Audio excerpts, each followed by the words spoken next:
বন্ধুরা আইসক্রিমগুলো ভেজে রেখে দিয়েছি, প্রায় 8 ঘন্টার মতো হতে চললো। এবার চকলেট দিয়ে কোটিং করবো। এটা অপশনাল, আপনি চাইলে করতেও পারেন, নাও করতে পারেন। আমি কোটিং করবো, এই জন্য 40 টাকা করে দামের দুটো ডেয়ারি মিল্কের চকলেট নিয়েছি। যখন বন্ধুরা আইসক্রিমটা আমার খুব ভালো মতো কোটিং করা হয়েছে, এক্সট্রা যে চকলেটটা আছে হাতে কিছুক্ষণ ধরে রাখলে এভাবে গ্লাসের মধ্যে পড়ে যাবে। তারপর ফ্যানের হাওয়াতে এভাবে কিছুক্ষণ ধরে রাখুন, আইসক্রিমটা শুকনো হয়ে যাবে। এভাবে বাকি আইসক্রিমগুলো কোটিং করে নিয়ে আমি ফিরে আসছি।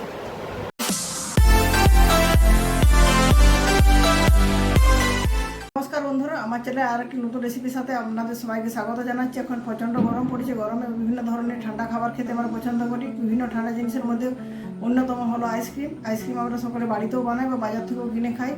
এই প্রচণ্ড গরমের হাত থেকে বাঁচার জন্য বাচ্চা থেকে বুড়ো সকলের সবচেয়ে ফেভারিট যে আইসক্রিম, সেই চকোবার আইসক্রিমের রেসিপি আমি আপনাদের সাথে শেয়ার করব। কত সহজে, কম সময়ে, কম খরচে, কম উপকরণে আইসক্রিমের মূল ছাড়াই বাড়িতে চকোবার আইসক্রিম বানানো যায়, সেই রেসিপিটি আমি শেয়ার করছি। আপনারা প্রথম থেকে শেষ পর্যন্ত ধৈর্য ধরে দেখবেন। তো চলুন বন্ধুরা, রেসিপিটি শুরু করার পর দেখিয়ে দিই এখানে কী কী উপকরণ লাগবে। এখানে আমি বানাবো ওরিও চকোবার আইসক্রিম, যেন 4টি ওরিও বিস্কুটের 10 টাকা দামের যে প্যাকেটগুলো নিয়েছি। আর লাগবে দুধ, আর চকলেটটা পরে দেখাচ্ছি, সেটা এখন প্রয়োজন নেই। একটা আইসক্রিমটা বানিয়ে নিই। ওই জন্য প্যাকেটগুলো কেটে দিচ্ছি কাঁচির সাহায্যে। মোল্ড ছাড়াই প্যাকেটগুলোর মধ্যে ওরিও বিস্কুটের মিশ্রণটা দিয়ে আমি আইসক্রিম বানাবো। বন্ধুরা 4টি বিস্কুটের প্যাকেটে কাঁচির সাহায্যে খুব ভালো মতো করে কেটে নিয়েছি। ভালো মতো করে কাটার কারণ এটাই, যদি ছিঁড়ে না যায়, কারণ এগুলোর মধ্যেই মিশ্রণ দিয়ে আইসক্রিমটা আমাকে বানাতে হবে। এবার সমস্ত বিস্কুটগুলো আস্তে আস্তে এখানে দিয়ে দিচ্ছি। তার সময় সাবধানে ব্যবহার করতে হবে যাতে প্যাকেট না ছিঁড়ে যায়।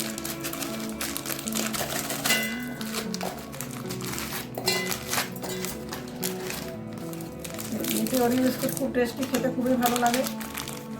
বেশি কিছু দেওয়ার প্রয়োজন নেই, শুধু এটা মিশ্রণটাকে একটু লিকুইড ফ্লেমে আনার জন্য একটু দুধ ইউজ করতে হবে।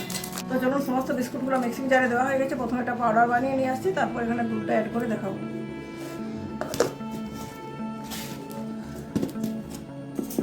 বন্ধুরা ওই বিস্কুটে খুব সুন্দর পাউডার বানিয়ে নিয়েছি। এরপর আমি এখানে আর একটু দুধ অ্যাড করছি, তারপর খুব ভালো মতো মিক্স করে নেবো। আপনি চাইলে এখান থেকে বার করে দিয়ে কোনো বাটিতে ঢেলেও দুধ মিক্স করতে পারেন। দুধটা দেওয়ার সময় সাবধান দিতে হবে। বেশি দুধ দিলে যদি লিকুইড হয়ে যায় খুব বেশি, তাহলে আইসক্রিমটা বানানো সম্ভব হবে না। তো যখন বন্ধুরা ওরিও চকোবার আইসক্রিম বানানোর জন্য যে মিশ্রণটা আমার পুরোপুরি তৈরি হয়েছে, ঘনত্বটা দেখুন, আমি দেখাচ্ছি। এইভাবে ঘনত্বটা রাখবেন আপনারা। আইসক্রিম বানানোর জন্য যেহেতু মোড় নিচ্ছি না, 4টি গ্লাস নিয়েছি। গ্লাসের মধ্যে বিস্কুটের প্যাকেটগুলো খুব ভালো মতো সেট করে দিচ্ছি।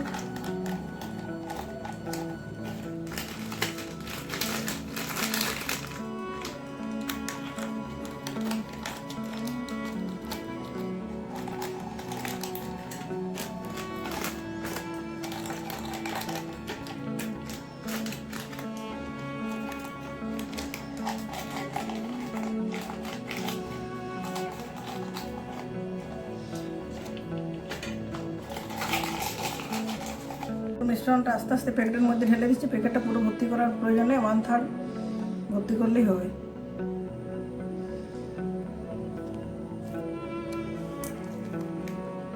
বন্ধুরা আইসক্রিমগুলো ভেজে রেখে দিচ্ছি, প্রায় 8 ঘন্টার মতো হতে চললো। এবার চকলেট দিয়ে কোটিং করবো। এটা অপশনাল, আপনি চাইলে করতেও পারেন, নাও করতে পারেন। আমি কোটিং করবো, এই জন্য 40 টাকা করে দামের দুটো ডেয়ারি মিল্কের চকলেট নিয়েছি। চকলেটগুলো একটা যে কাচের বড় বাটি নিয়েছি, বাটিতে নিয়ে নিয়েছি। প্রথমে চকলেটগুলো গলানোর জন্য আগে জল বসিয়ে দিয়েছি গ্যাসের ওভেনে। জলটা দেখুন গরম হয়ে গেছে।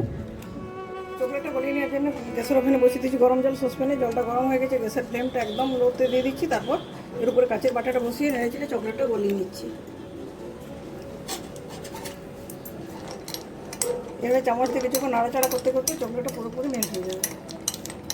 এখন পুরো চকলেটটা খুব ভালো মতো করে মেল্ট হয়ে গেছে। এবার গরম জলের উপর থেকে বাটিটা তুলে নিচ্ছি। তুলে নেওয়ার পরে মেল্ট হয়ে যাওয়া চকলেটটা কাচের গ্লাসের মধ্যে ঢেলে নিচ্ছি।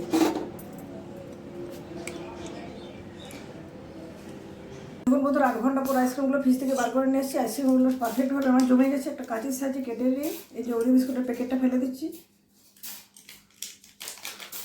দেখুন কি সুন্দর আইসক্রিমটা হয়েছে। যদি চকলেটের সিরাপ বানিয়েছি, চকলেটের সিরাপের মধ্যে এগুলো এখন কোটিং করে নিচ্ছি। গ্লাসটা একটু ছোটো হয়ে গেছে, একটু বড়ো গ্লাস হলে ভালো হতো।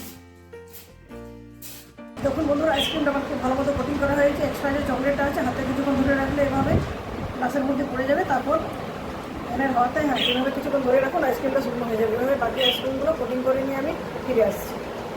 দেখুন বন্ধুরা আমার ওরিও চকোবার আইসক্রিমগুলো তৈরি হয়ে গেছে। এখন প্রচণ্ড গরম, চকলেট কোটিং করার পরও গরমের কারণে চকলেটটা গলে যাচ্ছে। বন্ধুরা দেখুন আমার রেসিপিটি কেমন লাগলো অবশ্যই আপনাদের ভালো লাগবে। আমরা সকলে যে বাড়ির বাচ্চাদের হাসি খুশি দেখতে এরকমের রোলিও চকোবার আইসক্রিম যদি বাড়িতে বানিয়ে বাচ্চাদের খাওয়ানো হয় তাদের মুখে সবসময় হাসি থাকবে।